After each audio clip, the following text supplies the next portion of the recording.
Hello दोस्तों, स्वागत है आपका अपने यूट्यूब चैनल परीक्षा मंत्र पे। दोस्तों आज हम स्टार्ट करने जा रहे हैं बौद्ध धर्म से संबंधित महत्वपूर्ण 100 क्वेश्चंस की सीरीज, जिनको हम 2 पार्ट में पढ़ेंगे। आज हम पढ़ेंगे क्वेश्चन नंबर 1 से क्वेश्चन नंबर 50 तक, और क्वेश्चन नंबर 51 से क्वेश्चन नंबर 100 तक हम नेक्स्ट पार्ट में पढ़ेंगे। तो शुरू करते हैं आज की अपनी class. Question number 1, Gautam Buddha का जन्म कब और कहाँ हुआ था? तो इसके ऑप्शन है, ऑप्शन नंबर ए 623 ईसा पूर्व कुशीनगर में, 563 ईसा पूर्व लुम्बिनी में, 583 ईसा पूर्व सारनाथ में, या 600 ईसा पूर्व वैशाली में।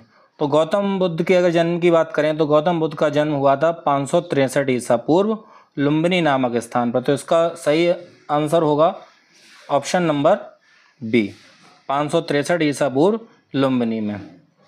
आगे बढ़ते हैं। गौतम बुद्ध का जन्म 563 ईसा पूर्व लुम्बिनी, जो वर्तमान नेपाल में है, शाक्य कुल के राजा शुद्धोधन और रानी माया देवी के घर हुआ था।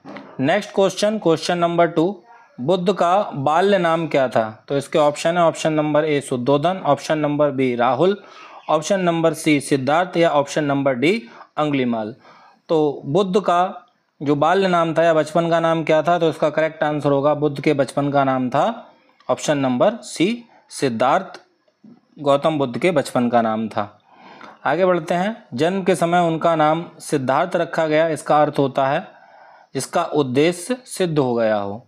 नेक्स्ट क्वेश्चन, गौतम बुद्ध का गोत्र क्या था? इसके ऑप्शन है, option number A Bharadwaj, option number B Kaushal, option number C Gautam, option number D Vashishtha. तो गौतम बुद्ध के गोत्र का क्या नाम था? तो इसका करेक्ट आंसर होगा, गौतम बुद्ध के गोत्र का नाम था ऑप्शन नंबर सी गौतम। आगे देखते हैं। उनके कुल गुरु का गोत्र गौतम था, इसलिए उन्हें गौतम बुद्ध कहा गया। Next question, question number 4, Siddharth का विवाह किसके साथ हुआ था? तो इसके ऑप्शन है, ऑप्शन नंबर ए यशोधरा के साथ, ऑप्शन नंबर बी अमृता के साथ, ऑप्शन नंबर सी देवदत्ता के साथ, ऑप्शन नंबर डी संगीता के साथ। तो सिद्धार्थ का विवाह किसके साथ हुआ था? तो इसका करेक्ट आंसर होगा ऑप्शन नंबर ए, सिद्धार्थ का विवाह यशोधरा के साथ हुआ था। आगे बढ़ते हैं। सिद्धार्थ का विवाह यशोधरा से हुआ, उनके एक पुत्र का नाम राहुल था। नेक्स्ट क्वेश्चन, सिद्धार्थ ने 4 दृश्य कब और कहाँ देखे थे जिन्हें देखकर वे वैराग्य की ओर प्रेरित हुए? तो इसके ऑप्शन है, ऑप्शन नंबर ए वन भ्रमण के दौरान कपिलवस्तु में, ऑप्शन नंबर बी ज्ञान प्राप्ति के बाद, ऑप्शन नंबर सी संन्यास के समय, या ऑप्शन नंबर डी विवाह से पहले। तो सिद्धार्थ ने 4 दृश्य कब और कहाँ देखे जिन्हें देखकर उन्हें वैराग्य की तरफ जाने के लिए प्रेरणा मिली? तो इसका करेक्ट आंसर होगा ऑप्शन नंबर ए वन भ्रमण के दौरान कपिल वस्तु में। आगे बढ़ते हैं। तो वृद्ध व्यक्ति, रोगी, मृतक और सन्यासी के दर्शन ने उन्हें संसार की नश्वरता का बोध कराया। यानी कि ये 4 दृश्य उन्होंने देखे थे, एक वृद्ध व्यक्ति, एक रोगी, एक मृतक और एक सन्यासी। नेक्स्ट क्वेश्चन, गृह त्याग की घटना को क्या कहते हैं? तो इसका ऑप्शन है, ऑप्शन नंबर ए निर्वाण, ऑप्शन नंबर बी महाविनिष्क्रमण, ऑप्शन नंबर सी धर्म चक्र परिवर्तन, ऑप्शन नंबर डी परिनिर्वाण। तो गृह त्याग की घटना को क्या कहा जाता है? तो इसका सही आंसर होगा ऑप्शन नंबर बी महाविनिष्क्रमण। ऑप्शन नंबर बी इसका करेक्ट आंसर होगा। आगे बढ़ते हैं। जब सिद्धार्थ ने 29 वर्ष की उम्र में परिवार और वैभव को छोड़ दिया, उसे महाविनिष्क्रमण कहा गया। नेक्स्ट क्वेश्चन, क्वेश्चन नंबर 7, गृह त्याग के पश्चात सिद्धार्थ ने प्रथम ज्ञान किससे प्राप्त किया? इसके ऑप्शन है, option number A Alara Kalama, option number B Uddaka Ramaputta, option number C Sanjay, option number D Devadatta. गृह त्याग के पश्चात सिद्धार्थ ने प्रथम ज्ञान किससे प्राप्त किया? तो इसका करेक्ट आंसर होगा ऑप्शन नंबर ए आलार कलाम से। ऑप्शन नंबर ए इसका करेक्ट आंसर होगा। आगे बढ़ते हैं। आलार कलाम, उन्होंने पहले आलार कलाम से ध्यान और समाधि की शिक्षा ली थी। नेक्स्ट क्वेश्चन, उन्होंने कठोर तपस्या कितने वर्षों तक की? तो इसके ऑप्शन है, ऑप्शन नंबर ए 2 वर्षों तक, ऑप्शन नंबर बी 4 वर्षों तक, ऑप्शन नंबर सी 6 वर्षों तक, या ऑप्शन नंबर डी 10 वर्षों तक। तो इसका करेक्ट आंसर होगा ऑप्शन नंबर सी 6 वर्षों तक। आगे बढ़ते हैं कि बोध गया में उन्होंने 6 वर्षों तक कठोर तपस्या की, लेकिन उसे त्याग कर मध्य मार्ग अपनाया। Next question, question number 9, Siddharth को बोध प्राप्ति कहाँ हुई? इसके ऑप्शन है ऑप्शन नंबर ए सारनाथ में, ऑप्शन नंबर बी कुशीनगर में, ऑप्शन नंबर सी वैशाली में, ऑप्शन नंबर डी बोध गया में। तो सिद्धार्थ को ज्ञान की प्राप्ति कहाँ हुई थी? तो इसका करेक्ट आंसर होगा ऑप्शन नंबर डी, बिहार में बोध गया नामक स्थान पर जो सिद्धार्थ हैं इनको ज्ञान की प्राप्ति हुई। आगे बढ़ते हैं कि बोध गया बिहार में पीपल वृक्ष के नीचे उन्हें 35 वर्ष की उम्र में ज्ञान प्राप्त हुआ और तभी वो बुद्ध कहलाए। नेक्स्ट क्वेश्चन, बोध वृक्ष के नीचे बुद्ध ने कितने दिनों तक ध्यान किया था? तो इसके ऑप्शन है 3 दिनों तक, ऑप्शन नंबर बी 7 दिनों तक, ऑप्शन नंबर सी 21 दिनों तक या ऑप्शन नंबर डी 49 दिनों तक। तो बोध वृक्ष के नीचे बुद्ध ने 49 दिनों तक ध्यान किया और उसके बाद में उन्हें ज्ञान की प्राप्ति हुई। तो इसका करेक्ट आंसर होगा ऑप्शन नंबर डी 49 दिन। आगे बढ़ते हैं कि बुद्ध ने बोध वृक्ष के नीचे 49 दिनों तक गहन ध्यान किया, इसके बाद उन्हें पूर्ण ज्ञान प्राप्त हुआ। Next question, question number 11, Buddha का पहला उपदेश कहाँ और किसे दिया गया? तो ज्ञान की प्राप्ति के बाद जो गौतम बुद्ध थे उन्होंने सबसे पहला उपदेश कहाँ और किसे दिया? तो इसके ऑप्शन नंबर ए लुम्बिनी में शिष्य आनंद को, ऑप्शन नंबर बी सारनाथ में पंचवर्गीय भिक्षुओं को, ऑप्शन नंबर सी बोध गया में देवदत्त को, ऑप्शन नंबर डी वैशाली में राहुल को। तो बुद्ध ने अपना पहला उपदेश जो है वो सारनाथ में 5 भिक्षुओं को दिया था। तो इसका करेक्ट आंसर होगा ऑप्शन नंबर बी सारनाथ में पंचवर्गीय भिक्षुओं को। आगे बढ़ते हैं कि ज्ञान प्राप्ति के बाद उन्होंने वाराणसी के समीप सारनाथ में पंचवर्गीय भिक्षुओं को धर्म चक्र प्रवर्तन उपदेश दिया। नेक्स्ट क्वेश्चन, बौद्ध धर्म के 4 आर्य सत्य क्या हैं? तो इसके ऑप्शन हैं जीवन, मृत्यु, पुनर्जन्म या मोक्ष, ऑप्शन नंबर बी दुख, दुख का कारण, दुख की निवृत्ति या निवृत्ति का मार्ग, ऑप्शन नंबर सी ध्यान, समाधि, मुक्ति या भक्ति, ऑप्शन नंबर डी धर्म, कर्म, ज्ञान और योग। तो बौद्ध धर्म के 4 आर्य सत्य क्या हैं? तो इसका करेक्ट आंसर होगा ऑप्शन नंबर बी दुख, दुख का कारण, दुख की निवृत्ति और निवृत्ति का मार्ग। तो इसका करेक्ट आंसर होगा ऑप्शन नंबर बी, इसका करेक्ट आंसर होगा। आगे देखते हैं कि ये बुद्ध की सबसे मौलिक शिक्षाएं हैं जो जीवन की पीड़ा को समझाने और मुक्ति दिलाने के लिए दी गई हैं। नेक्स्ट क्वेश्चन है अष्टांगिक मार्ग का उद्देश्य क्या है? तो इसके ऑप्शन है ऑप्शन नंबर ए मोक्ष प्राप्ति, ऑप्शन नंबर बी यज्ञ प्रणाली, ऑप्शन नंबर सी ब्रह्मा का पूजन, ऑप्शन नंबर डी भौतिक सुख। तो अष्टांगिक मार्ग का उद्देश्य क्या है? तो इसका करेक्ट आंसर होगा ऑप्शन नंबर ए अष्टांगिक मार्ग का उद्देश्य है मोक्ष की प्राप्ति। तो ऑप्शन नंबर ए इसका करेक्ट आंसर होगा। आगे देखते हैं कि यह 8 अंगों वाला मार्ग है जिससे आत्मा को दुखों से मुक्ति या निर्वाण मिलता है। Next question, question number 14, Buddha के प्रिय शिष्य का नाम क्या था जो हमेशा उनके साथ रहते थे?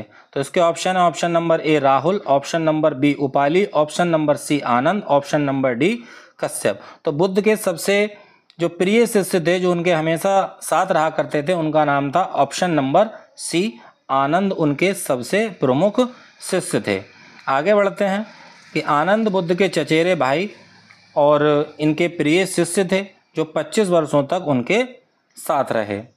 Next question, question number 15, Buddha के सबसे पहले संघ में शामिल होने वाले कौन थे? तो इसके ऑप्शन है option number A Rahul, option number B Yash, option number C Upali, option number D Devadatta. तो बुद्ध के सबसे पहले संघ में शामिल होने वाले कौन थे? तो इसका करेक्ट आंसर होगा ऑप्शन नंबर बी यश। यश जो है बुद्ध के सबसे पहले संघ में शामिल होने वाले व्यक्ति थे।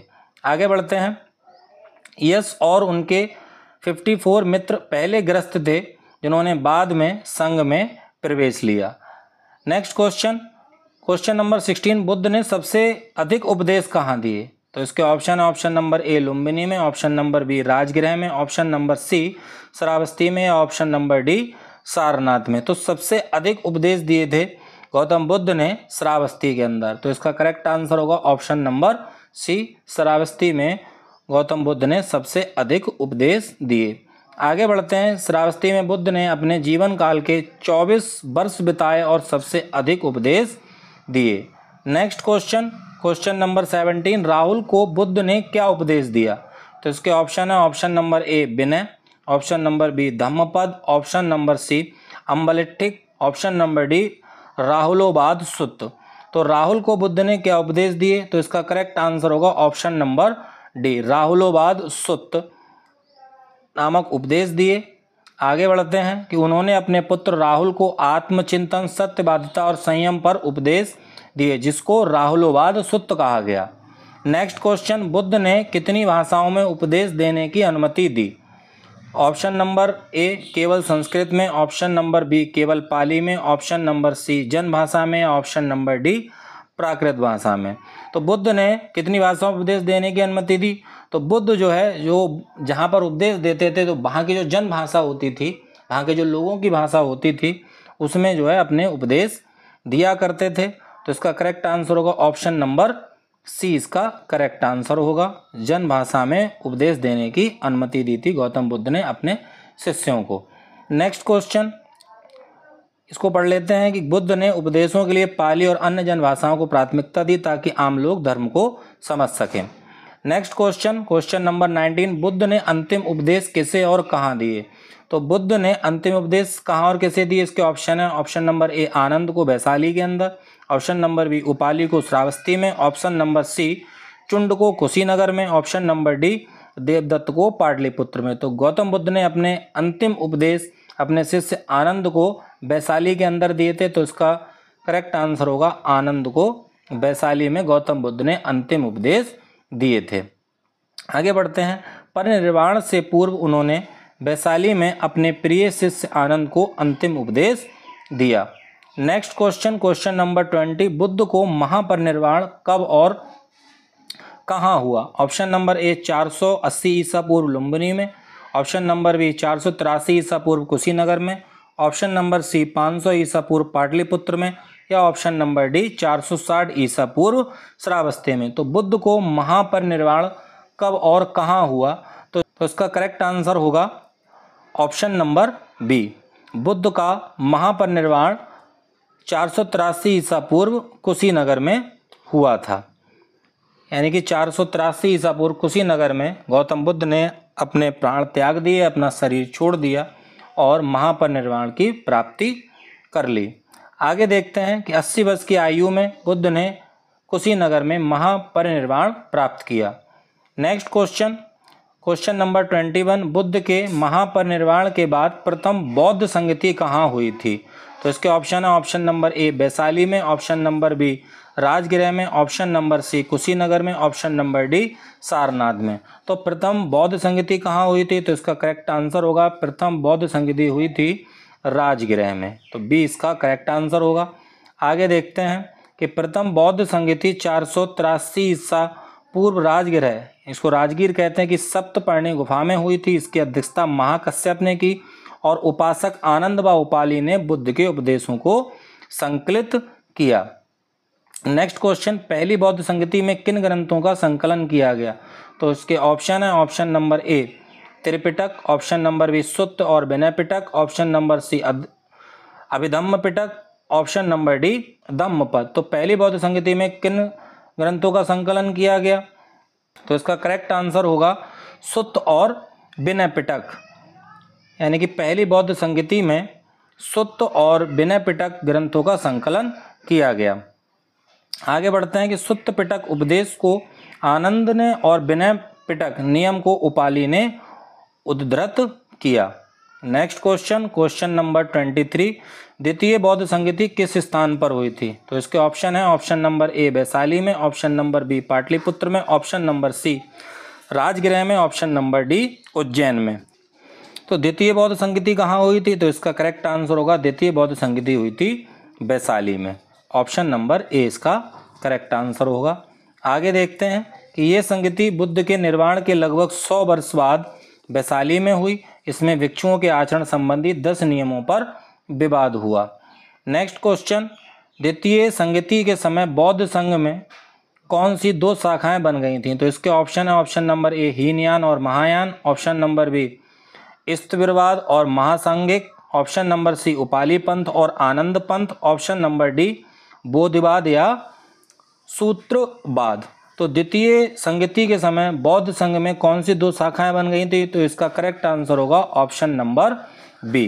द्वितीय संगति के दौरान बौद्ध संघ में स्थविरवाद या महासांगिक 2 शाखाएं बन गई थी। आगे देखते हैं कि परंपरावादी भिक्षु स्थविरवाद और उदार भिक्षु महासांगिक में सम्मिलित हुए। नेक्स्ट क्वेश्चन, क्वेश्चन नंबर 25, तीसरी बौद्ध संगति किस राजा के शासनकाल में हुई थी? तो इसके ऑप्शन है option number A Bimbisara, option number B Ajatashatru, option number C Ashoka, option number D Kanishka. तो तीसरी जो बौद्ध संगति हुई थी वो किसके शासनकाल में हुई थी? तो इसका करेक्ट आंसर होगा ऑप्शन नंबर सी, तृतीय बौद्ध संगति जो राजा अशोक थे, सम्राट अशोक, उनके शासनकाल में हुई थी। आगे बढ़ते हैं कि तीसरी संगति सम्राट अशोक के शासनकाल में लगभग 250 ईसा पूर्व पाटलिपुत्र में आयोजित की गई। अध्यक्ष थे उसके मोगलीपुत्र तिस, उसके तीसरी जो बौद्ध संगति के अध्यक्ष थे। Next question, question number 26, Ashok ने किस बौद्ध भिक्षु को विदेश में धर्म प्रचार के लिए भेजा था? ऑप्शन नंबर ए नागार्जुन के लिए, ऑप्शन नंबर बी आनंद के लिए, ऑप्शन नंबर सी उपगुप्त के लिए, ऑप्शन नंबर डी महेंद्र के लिए। तो अशोक ने किस बौद्ध भिक्षु को विदेश में धर्म प्रचार के लिए भेजा था? तो अशोक ने महेंद्र के लिए विदेशों में प्रचार प्रसार करने के लिए बौद्ध धर्म का भेजा था। आगे बढ़ते हैं कि अशोक ने अपने पुत्र महेंद्र और अपनी पुत्री संघमित्रा है उनको श्रीलंका में बौद्ध धर्म के प्रचार के लिए भेजा। तो इसका करेक्ट आंसर होगा option number D Mahendra. Next question, Ashok के समय बौद्ध धर्म का प्रचार सबसे पहले किस देश में हुआ? तो इसके ऑप्शन है ऑप्शन नंबर ए चीन में, ऑप्शन नंबर बी श्रीलंका में, ऑप्शन नंबर सी तिब्बत में या ऑप्शन नंबर डी म्यांमार में। तो अशोक के समय बौद्ध धर्म का प्रचार सबसे पहले किस देश में हुआ? तो इसका करेक्ट आंसर होगा सबसे पहले श्रीलंका में बौद्ध धर्म का प्रचार प्रसार हुआ। आगे बढ़ते हैं कि श्रीलंका में महेंद्र ने राजा देवनमपिय तिस्स को बौद्ध धर्म की दीक्षा दी। क्वेश्चन नंबर 28, अशोक द्वारा बनवाया गया बौद्ध प्रतीक सारनाथ का स्तंभ किस जानवर से संबंधित है? तो इसके ऑप्शन है ऑप्शन नंबर ए हाथी से, ऑप्शन नंबर बी शेर से, ऑप्शन नंबर सी बैल से या ऑप्शन नंबर डी घोड़े से। तो इसका करेक्ट आंसर होगा कि अशोक द्वारा बनवाया गया बौद्ध प्रतीक सारनाथ का स्तंभ जो है वो शेर से संबंधित है। ऑप्शन नंबर बी इसका करेक्ट आंसर होगा, ऑप्शन नंबर बी। आगे देखते हैं कि सारनाथ स्तंभ के शीर्ष पर 4 शेर हैं जो भारत का राष्ट्रीय प्रतीक भी हैं। नेक्स्ट क्वेश्चन, क्वेश्चन नंबर 29, बौद्ध धर्म का कौन सा संप्रदाय मूर्ति पूजा को मान्यता देता है? तो option number A Hinayana, option number B Theravada, option number C Mahayana या ऑप्शन नंबर डी स्थविरवाद। तो बौद्ध धर्म का कौन सा संप्रदाय मूर्ति पूजा को मान्यता देता है? तो इसका करेक्ट आंसर होगा ऑप्शन नंबर सी महायान, यानी कि बौद्ध धर्म का जो महायान संप्रदाय है वो मूर्ति पूजा को मान्यता देता है। आगे देखते हैं कि महायान संप्रदाय में जो बुद्ध को ईश्वर रूप में पूजनीय माना जाता है और मूर्ति पूजा को स्थान मिला है। तो इसका करेक्ट आंसर होगा option number C. Next question, Mahayana शाखा में किस भाषा का प्रयोग होता है? तो इसके ऑप्शन है option number A Pali, option number B Sanskrit, option number C Prakrit, option number D Magadhi. तो महायान शाखा में किस भाषा का प्रयोग होता है? तो इसका करेक्ट आंसर होगा ऑप्शन नंबर बी, यानी कि महायान शाखा में संस्कृत भाषा का प्रयोग होता है। आगे बढ़ते हैं, महायान शाखा में संस्कृत को प्रमुख भाषा के रूप में अपनाया गया जबकि हीनयान पाली भाषा का उपयोग करता है। नेक्स्ट क्वेश्चन, चौथी बौद्ध संगति कहाँ और किसके शासनकाल में हुई थी? ऑप्शन नंबर ए पाटलिपुत्र में अशोक के समय, ऑप्शन नंबर बी कंधार में बिंदुसार के समय, option number C Kundalvan Kashmir में कनिष्क के समय या ऑप्शन नंबर डी वैशाली में अजातशत्रु के समय। तो इसका करेक्ट आंसर होगा चौथी जो बौद्ध संगति थी वो राजा जो कनिष्क थे उनके शासनकाल में कुंडलवन कश्मीर में हुई थी। तो इसका करेक्ट आंसर होगा ऑप्शन नंबर सी, कश्मीर में राजा कनिष्क के समय। आगे बढ़ते हैं कि चौथी बौद्ध संगति 1ली सदी में कनिष्क के शासनकाल में कश्मीर के कुंडलवन में हुई। इसकी अध्यक्षता वसुमित्र ने की और संपादन अश्वघोष ने किया। तो करेक्ट आंसर इसका होगा ऑप्शन नंबर सी।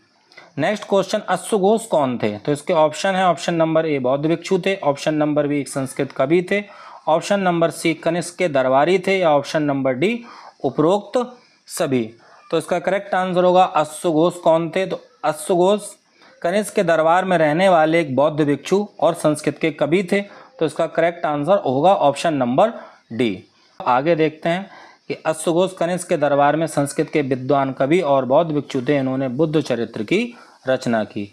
ऑप्शन नंबर डी इसका करेक्ट आंसर होगा। नेक्स्ट क्वेश्चन, बौद्ध धर्म का सबसे पवित्र ग्रंथ कौन सा है? तो इसके ऑप्शन है त्रिपिटक, ऑप्शन नंबर बी वेद, ऑप्शन नंबर सी उपनिषद, ऑप्शन नंबर डी पुराण। तो बौद्ध धर्म का सबसे पवित्र ग्रंथ कौन सा है? तो इसके ऑप्शन है बौद्ध धर्म का सबसे पवित्र ग्रंथ त्रिपिटक को माना जाता है। ऑप्शन नंबर ए इसका करेक्ट आंसर होगा। आगे देखते हैं कि त्रिपिटक, जिसमें सुत्त पिटक, विनय पिटक और अभिधम्म पिटक 3 पिटक आते हैं, इनको मिला के त्रिपिटक कहा जाता है, जो बौद्ध धर्म का प्रमुख साहित्य है। तो ऑप्शन नंबर ए इसका करेक्ट आंसर होगा। नेक्स्ट क्वेश्चन, धम्मपद किस पिटक का भाग है? तो इसके ऑप्शन है option number A Vinaya Pitaka का, ऑप्शन नंबर बी सुत्त पिटक का, ऑप्शन नंबर सी अभिधम्म पिटक का, ऑप्शन नंबर डी उपदेश पिटक का। तो इसका करेक्ट आंसर होगा धम्मपद जो है वो सुत्त पिटक का भाग है। तो ऑप्शन नंबर बी इसका करेक्ट आंसर होगा। आगे बढ़ते हैं कि धम्मपद बुद्ध के उपदेशों का संकलन है और ये सुत्त पिटक का हिस्सा है। ऑप्शन नंबर बी इसका करेक्ट आंसर होगा। Next question, question number 35, Theravada संप्रदाय का प्रमुख केंद्र आज कहाँ है? तो इसके ऑप्शन है ऑप्शन नंबर ए नेपाल में, ऑप्शन नंबर बी श्रीलंका में, ऑप्शन नंबर सी तिब्बत में, ऑप्शन नंबर डी भारत में। तो थेरवाद संप्रदाय का प्रमुख केंद्र आज कहाँ है? तो इसका करेक्ट आंसर होगा ऑप्शन नंबर बी श्रीलंका में। थेरवाद संप्रदाय का प्रमुख केंद्र श्रीलंका में है। आगे देखते हैं कि थेरवाद बौद्ध धर्म आज मुख्यतः श्रीलंका, म्यांमार, थाईलैंड आदि देशों में प्रचलित है। तो ऊपर जो ऑप्शन दिए हुए हैं उनमें करेक्ट आंसर होगा option number B Sri Lanka. Next question, question number 36, बौद्ध धर्म में कौन सा त्यौहार बुद्ध के जन्म, ज्ञान और परिनिर्वाण को एक साथ मानता है? Option number A Baisakh Purnima, option number B Kartik Amavasya, option number C Buddha Purnima या ऑप्शन नंबर डी धर्म चक्र प्रवर्तन दिवस। तो इसका करेक्ट आंसर होगा कि बौद्ध धर्म में जो बैसाख पूर्णिमा है वो बुद्ध के जन्म, ज्ञान और परिनिर्वाण को एक साथ मानता है। तो इसका करेक्ट आंसर होगा ऑप्शन नंबर ए बैसाख पूर्णिमा। आगे देखते हैं कि बैसाख पूर्णिमा को बुद्ध का जन्म, ज्ञान प्राप्ति और परिनिर्वाण तीनों ही घटनाएं हुई थी। कौन से दिन? बैसाख पूर्णिमा के दिन। तो इसका करेक्ट आंसर होगा ऑप्शन नंबर ए। नेक्स्ट क्वेश्चन, बौद्ध धर्म के अनुसार निर्वाण का क्या अर्थ है? तो इसके ऑप्शन है ऑप्शन नंबर ए स्वर्ग में जाना, ऑप्शन नंबर बी मृत्यु, ऑप्शन नंबर सी इच्छाओं की समाप्ति और मुक्त अवस्था या ऑप्शन नंबर डी पुनर्जन्म। तो इसका करेक्ट आंसर होगा कि बौद्ध धर्म के अनुसार निर्वाण का अर्थ है कि इच्छाओं की समाप्ति और मुक्त अवस्था। तो इसका करेक्ट आंसर होगा ऑप्शन नंबर सी इच्छाओं की समाप्ति और मुक्त अवस्था। आगे देखते हैं कि निर्वाण का तात्पर्य आत्मा के दुखों से मुक्त होकर शांति प्राप्त करना है। तो इसका करेक्ट आंसर होगा option number C. Next question, किस राजा ने बौद्ध धर्म को राजधर्म बनाया? इसके ऑप्शन नंबर ए बिंबिसार ने, ऑप्शन नंबर बी अजातशत्रु ने, ऑप्शन नंबर सी अशोक ने या ऑप्शन नंबर डी कनिष्क ने। तो इसका करेक्ट आंसर होगा कि सम्राट अशोक थे, उन्होंने बौद्ध धर्म को अपना राजधर्म बनाया था। तो इसका करेक्ट आंसर होगा ऑप्शन नंबर सी अशोक इसका करेक्ट आंसर होगा। आगे देखते हैं, अशोक ने कलिंग युद्ध के बाद बौद्ध धर्म को अपनाया और उसे राजधर्म बना दिया। नेक्स्ट क्वेश्चन, क्वेश्चन नंबर 39, भिक्षु संघ की स्थापना किसने की? तो इसके ऑप्शन है ऑप्शन नंबर ए अशोक ने, ऑप्शन नंबर बी उपगुप्त ने, ऑप्शन नंबर सी बुद्ध ने, ऑप्शन नंबर डी वसुमित्र ने। तो भिक्षु संघ की स्थापना किसने की? तो इसका सही आंसर होगा option number C Gautam Buddha ने भिक्षु संघ की स्थापना की थी। ऑप्शन नंबर सी इसका करेक्ट आंसर होगा। आगे देखते हैं कि बुद्ध ने अपने अनुयायियों के लिए भिक्षु संघ की स्थापना की थी। Option number C. Next question, बौद्ध धर्म की किस शाखा में बोधिसत्व की पूजा होती है? ऑप्शन नंबर ए थेरवाद में, ऑप्शन नंबर बी महायान में, ऑप्शन नंबर सी हीनयान में, ऑप्शन नंबर डी सारवास्त्यवाद में। तो इसका करेक्ट आंसर होगा कि बौद्ध धर्म की महायान शाखा में बोधिसत्व की पूजा होती है। तो इसका करेक्ट आंसर होगा ऑप्शन नंबर बी महायान। आगे देखते हैं, महायान बौद्ध धर्म में बोधिसत्व को पूज्य माना जाता है जो दूसरों की मुक्ति के लिए कार्यरत होते हैं। नेक्स्ट क्वेश्चन, क्वेश्चन नंबर 41, बौद्ध धर्म में धर्म चक्र का प्रतीक क्या दर्शाता है? तो इसके ऑप्शन है पुनर्जन्म, option number B Ashoka, option number C Buddha का पहला उपदेश या ऑप्शन नंबर डी मोक्ष। तो बौद्ध धर्म में धर्म चक्र का प्रतीक क्या दर्शाता है? तो इसका करेक्ट आंसर होगा बुद्ध का जो पहला उपदेश है उसको धर्म चक्र कहा जाता है। तो बौद्ध धर्म में धर्म चक्र का प्रतीक बुद्ध के पहले उपदेश को दर्शाता है। तो इसका करेक्ट आंसर होगा ऑप्शन नंबर सी, बुद्ध का पहला उपदेश। आगे देखते हैं कि धर्म चक्र प्रवर्तन का अर्थ है धर्म के चक्र को चलाना। ये बुद्ध द्वारा सारनाथ में दिया गया पहला उपदेश है। Next question, question number 42, Sarnath का सिंह स्तंभ किसने बनवाया था?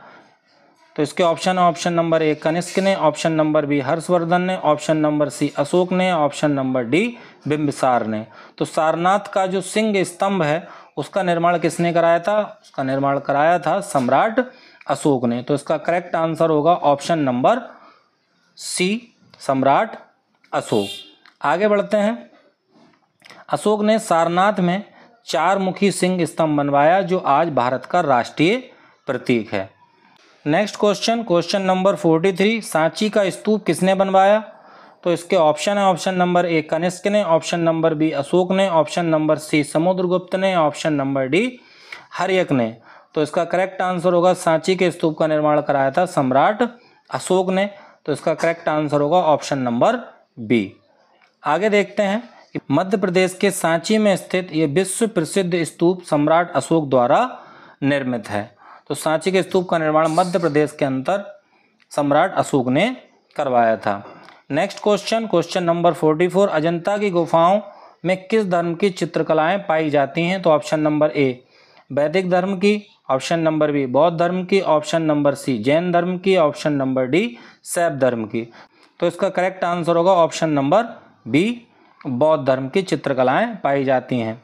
आगे देखते हैं कि महाराष्ट्र स्थित अजंता की गुफाएं बौद्ध धर्म से संबंधित हैं जिनमें जातक कथाओं की भित्ति चित्र हैं। नेक्स्ट क्वेश्चन, क्वेश्चन नंबर 45, बोध गया में किस प्रमुख घटना से बौद्ध धर्म की शुरुआत मानी जाती है? ऑप्शन नंबर ए जन्म से, ऑप्शन नंबर बी ज्ञान प्राप्ति से, ऑप्शन नंबर सी पहले उपदेश से या ऑप्शन नंबर डी परिनिर्वाण से। तो बोध गया में जो गौतम बुद्ध हैं उनको ज्ञान की प्राप्ति हुई थी। तो इसका करेक्ट आंसर होगा ऑप्शन नंबर बी, ज्ञान प्राप्ति। आगे देखते हैं, बोध गया बिहार में पीपल वृक्ष के नीचे बुद्ध को बोध ज्ञान की प्राप्ति हुई थी। नेक्स्ट क्वेश्चन, बौद्ध धर्म का कौन सा स्थल तिब्बत में प्रसिद्ध है? Option number A Kushinagar, option number B Lhasa, option number C Amaravati, option number D Nalanda. तो इसका करेक्ट आंसर होगा कि तिब्बत में जो लासा नामक स्थान है वो बौद्ध धर्म के लिए प्रसिद्ध माना जाता है। तो इसका करेक्ट आंसर होगा ऑप्शन नंबर बी लासा। आगे बढ़ते हैं कि लासा तिब्बती बौद्ध धर्म का धार्मिक और सांस्कृतिक केंद्र है। नेक्स्ट क्वेश्चन, क्वेश्चन नंबर 47, किस तिब्बती बौद्ध नेता को दलाई लामा कहा जाता है? Option number A Buddha, option number B Upagupta, option number C Tsongkhapa, option number D Bodhisattva. तो किस तिब्बती बौद्ध नेता को दलाई लामा कहा जाता है? तो इसका करेक्ट आंसर होगा ऑप्शन नंबर डी बोधिसत्व को।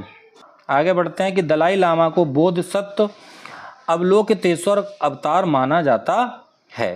तो इसका करेक्ट आंसर होगा option number D Bodhisattva. Next question, question number 48, किस देश में बौद्ध धर्म जैन रूप में प्रचलित है?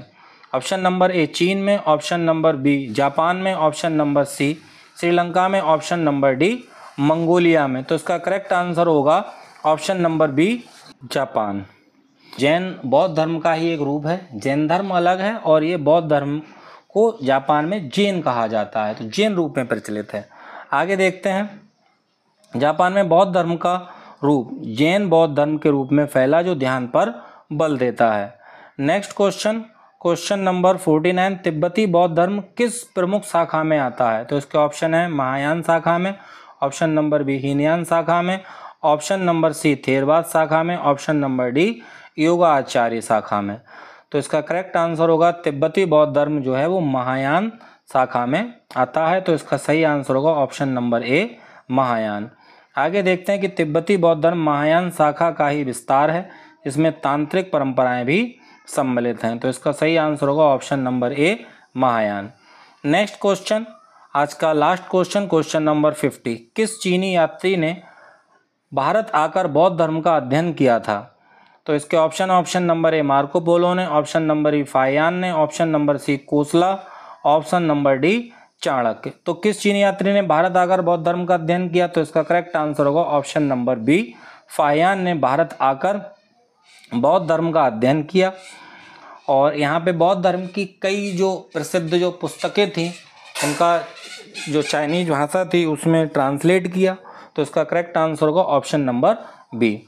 आगे देखते हैं कि फाहियान 5वीं सदी में भारत आए और उन्होंने बौद्ध धर्म तथा सामाजिक जीवन का वर्णन किया, करेक्ट आंसर होगा ऑप्शन नंबर बी फाहियान। तो ये था आज का लास्ट क्वेश्चन। इसके बाद के जो क्वेश्चंस हैं वो हम अगली क्लास में देखेंगे। अगर क्लास अच्छी लगी हो तो चैनल को लाइक करें, शेयर करें और सब्सक्राइब करें। धन्यवाद।